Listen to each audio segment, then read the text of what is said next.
எல்லோருக்கும் வணக்கம். Election counting டே திங்கட்கிழமை காலையில் எந்த விதமான லா அண்ட் ஆர்டர் பிரச்சனை இல்லாமல், சட்டம் ஒழுங்கு பிரச்சனை இல்லாமல் தகுந்த பாதுகாப்பு கொடுக்கணும்னு சொல்லியிருந்தோம். குறிப்பாக ஓட்டிங் டே அன்னைக்கு குறிப்பாக தமிழக வெற்றி கழகத்துடைய வேட்பாளர்கள் ஹார்பர்ல சின்னோர் அசோக்குமார் அவர்கள் பூத் பக்கத்திலேயே திரு சேகர்பாபு அவர்கள் தன்னுடைய போனை ஒரு கத்தி மாதிரி காமிச்சு வேட்பாளருடைய வயிற்றுல வச்சு மிரட்டினாரு. அதோடைய ஃபுட்டேஜ் எல்லாமே நீங்க பார்த்திருப்பீங்க. அதுக்கப்புறம் சைதாப்பேட்டையில் வழக்கறிஞர்கள் தாக்கப்பட்டு கொலை மிரட்டல் கொடுத்துட்டு இருக்காங்க திமுக திரு மா சுப்பிரமணியன் முன்னாள் அமைச்சர் அவர்கள். அதுக்கப்புறம் ரீசெண்டா ஸ்ரீரங்கத்தில் சகோதரர் ரமேஷ் அவர்கள் வேட்பாளர் அலுவலகம், தமிழக வெற்றி கழகத்துடைய அலுவலகம் எரிக்கப்பட்டுச்சு. எல்லா பேனரும் கிழிக்கப்பட்டுச்சு. முக்கியமா எங்களுடைய தலைவருடைய பேனர்லாம் எங்க இருக்கோ அதெல்லாம் கிழிக்கப்பட்டு தூக்கி எறியப்பட்டுச்சு. இதெல்லாம் திமுக தன்னுடைய தோல்வியினுடைய அச்சத்தில் எங்களுடைய வேட்பாளர்களை மிரட்டுறதும், ஆபீஸை கொளுத்துறதும், இந்த மாதிரியான ஒரு தோல்வி பயத்தை திமுக வேட்பாளர்களுக்கான அச்சுறுத்தலை கொடுக்க ஆரம்பிச்சிருக்காங்க. நாங்கள் எந்த விதமான அச்சுறுத்தல்களுக்கு அடிப்படையாமல் உறுதியாக எங்களுடைய ஜனநாயக கடமையை மக்களோடு சேர்ந்து எங்களோட பணியை செஞ்சுட்டு இருக்கோம். அதுல இன்னைக்கு தலைமை தேர்தல் அதிகாரி திருமதி அர்ச்சனா பட்நாயக் மேடத்தை சந்திச்சோம், சிவனானந்த் சார் சந்திச்சோம். அதுல எங்களோட கோரிக்கை என்னன்னா, முக்கியமா 62 கவுண்டிங் சென்டர்ஸ் இருக்கு. 62 கவுண்டிங் சென்டர்ஸ்லயும் யாரு கவுண்டிங் ஏஜென்ட்டோ அவங்களை மட்டுமே அலோ பண்ணணும். நம்பர் 1. நம்பர் 2, கவுண்டிங் சென்டர்ஸா இருக்கக்கூடிய colleges, for example Laila college கேட்டுக்கு வெளியே கட்சிக்காரர்கள் 1000-2000 பேர் கூடுறதுக்கான எல்லா வாய்ப்புகளும் இருக்கு. திங்கட்கிழமை அன்னைக்கு பொதுமக்களுக்கு சட்டம் ஒழுங்கு பிரச்சனை எதுவும் வந்துடக்கூடாது.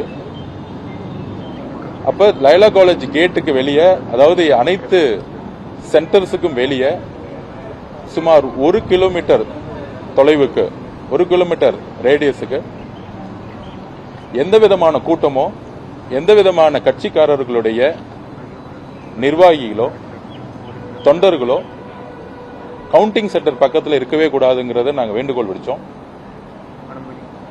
அனைத்து கட்சியோடைய தொண்டர்களும் சரி, நிர்வாகிகளும் சரி, யாருமே கவுண்டிங் சென்டர் கேட்டு பக்கத்தில் இருக்கக்கூடாது. ஏன்னா இது கவுண்டிங்க உள்ள பாதிப்புக்கு உள்ளாக்கும். லைலா காலேஜுக்கு வெளியே பப்ளிக்கோட மூவ்மெண்ட் டிராபிக் அதிகமா இருக்கக்கூடிய ஏரியா. அதுமாரி குயின் மேரிஸா இருக்கட்டும், அண்ணா யூனிவர்சிட்டியா இருக்கட்டும், ரோட்ல 2000, 3000, 5000 பேர் இருந்தோம்னா அது பப்ளிக்கு டிஸ்டர்பன்ஸ் ஆகும்.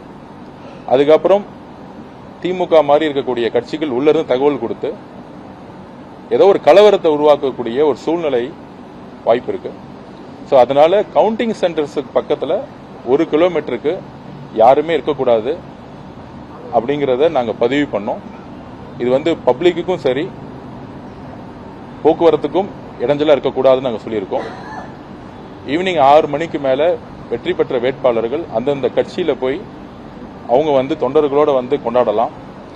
இதை தமிழக வெற்றி கழகம் பொதுமக்களுக்கு எந்த விதமான இடையூறும் ஏற்படக்கூடாது, கவுண்டிங் நேர்மையான முறையில் எந்த விதமான அச்சுறுத்தலுக்கும் நடக்கக்கூடாதுன்னு சொல்லியிருக்கோம். நம்பர் 1. நம்பர் 2, ஒவ்வொரு ரவுண்டும் எண்ணி முடிக்கப்படும் பொழுது அப்பொழுதே அதுக்கான ரிசல்ட்டை சொல்லணும்னு நாங்கள் சொல்லியிருக்கிறோம். கடைசி ரவுண்ட்ல சொல்லக்கூடாதுன்னு சொல்லியிருக்கோம். அது இது வரைக்கும் நாங்கள் கடைபிடிக்கிறதா பண்ணியிருக்கோம்னு சொல்லியிருக்கோம், பண்றோம்னு சொல்லியிருக்காங்க, மேடம் சொல்லியிருக்காங்க. அதுக்கப்புறம் வந்து போஸ்டல் ஓட்ஸில் வந்து நிறைய லெட்ஜர் இல்லாமல் வந்து போஸ்டல் ஓட்ஸை வந்து கொண்டு வர பார்க்குறாங்க. நாங்கள் சொல்லியிருக்கோம் வேட்பாளர்களுக்கு வந்து லெட்ஜர் காப்பியோட போஸ்டல் ஓட்ஸை வந்து கொடுக்கணும். லெட்ஜர் காப்பியில் என்னெல்லாம் இருக்கோ அந்த போஸ்டல் ஓட்டை மட்டுமே வந்து கணக்கில் எடுத்து எண்ணப்படணும்னு சொல்லியிருக்கோம். இந்த 3 கோரிக்கையை தான் வச்சிருக்கோம். திருச்சியில் வந்து யார் வந்து தமிழக வெற்றி கழகத்தை ஆஃபீஸ் எரிச்சாங்களோ, யார் உண்மையா எரிச்சாங்களோ அது காவல்துறைக்கு தெரியும். அவங்களை கண்டுபிடிச்சு கைது செய்யணுங்கிறத நாங்கள் சொல்லியிருக்கிறோம். பெயரளவுக்கு கண் துடைப்புக்காக கைதை வந்து நாங்கள் வந்து ரிக்வஸ்ட் வச்சிருக்கோம்.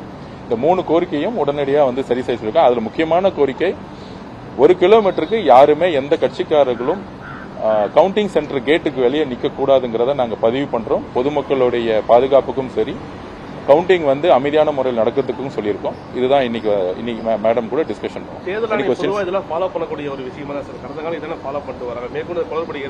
இல்ல. கவுண்டிங் சென்டருக்கு வெளியே பொதுவா வந்து கூட்டங்கள் கூட வந்து அனுமதிச்சிருக்காங்க. ஸோ இந்த தாட்டி வந்து கவுண்டிங் சென்டருக்கு வெளியே வந்து நம்ம யாருமே இருக்கக்கூடாதுன்னு சொல்லியிருக்கோம். 3 அடுக்கு 4 அடுக்கு பாதுகாப்பு கொடுத்திருக்காங்க லைலா காலேஜ்ல. அது வந்து கேட்டுக்குள்ள கொடுத்திருக்காங்க.